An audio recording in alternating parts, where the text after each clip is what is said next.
உலக புத்தக தினத்தையொட்டி முருகேஷ் எழுதிய தமிழ் ஹைக்கூ நூற்றாண்டு கட்டுரை நூல் வெளியீட்டு விழா.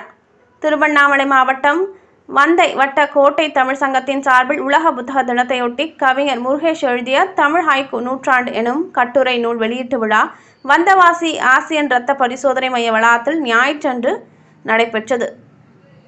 இந்த விழாவிற்கு வந்தை கோட்டை தமிழ் சங்க தலைவர் ரஹமதுல்லா தலைமை வகித்தார்.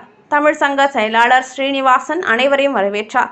கவிஞர்கள் பரிதா பானு, ரஷீனா, தமிழ் ராசா ஆகியோர் உலக புத்தக தின விழா சிறப்பு கவிதைகளை வாசித்தனர். சிறப்பு அழைப்பாளர் கிருஷ்ணகிரி மாவட்ட உணவு பாதுகாப்பு அலுவலர் மருத்துவர் வெங்கடேசன் கவிஞர் முருகேஷ் எழுதிய தமிழ் ஹைக்கூ நூற்றாண்டு எனும் கட்டுரை நூலினை வெளியிட ராமலிங்கம் பெட்ரோல் நிலைய உரிமையாளர் சிவகுமார், ரோட்டரி சங்க பயிற்சியாளர் ரமேஷ், சுரேஷ் முருகன், நல்நூல்கர் சண்முகம் ஆகியோர் பெற்றுக்கொண்டனர். விழாவில் பாதிரி ஊராட்சி மன்ற தலைவர் ஹரிகிருஷ்ணன், RCM பள்ளி தலைமை ஆசிரியர் ராஜன், பார்த்திபன் ஆகியோர் வாழ்த்துரை வழங்கினர். விழாவில் பங்கேற்ற அனைவருக்கும் உலக புத்தக தினத்தையொட்டி புத்தக பரிசுகள் வழங்கப்பட்டன. கட்டுரை நூலின் ஆசிரியர் முருகேஷ், நூலை தொகுத்த முனைவர் சேகர் இருவரும் ஏற்புரையாற்றினர். நிகழ்வை சங்க துணை செயலாளர் சதானந்தன் தொகுத்து வழங்கினார். நிறைவாக தமிழ் சங்க பொருளாளர் தேவா நன்றி கூறினார்.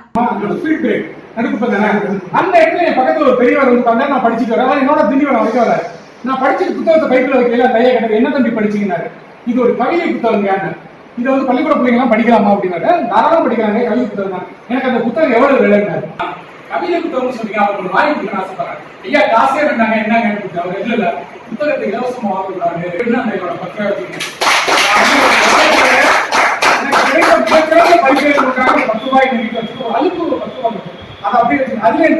தொடர்ந்து எப்பவும் நான் புத்தகங்களை போனேன். அது மாதிரி ஆனா உண்மையில அதுக்காண்டி புத்தகங்கள் கொடுக்கணும். அதே மாதிரி படிக்கிறதுக்கு நேரம் இல்லை யாராவது சொன்னா கெட்ட போனோம்.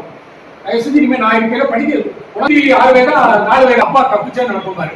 ஏன் சொல்றேன், 95 வயதில் கூட ஒரு மனிதர் காலையில உட்காந்து 4 மணி நேரம் படிக்கிறாங்கன்னா அதை விட என்ன வெற்றி இருக்கிறாங்க. என்னன்னா நம்ம மனசுல படிக்கிறத பத்தி பெரிய நல்ல அபிப்பிராயம் இல்லை. சில பேர் இருக்காங்க, இந்த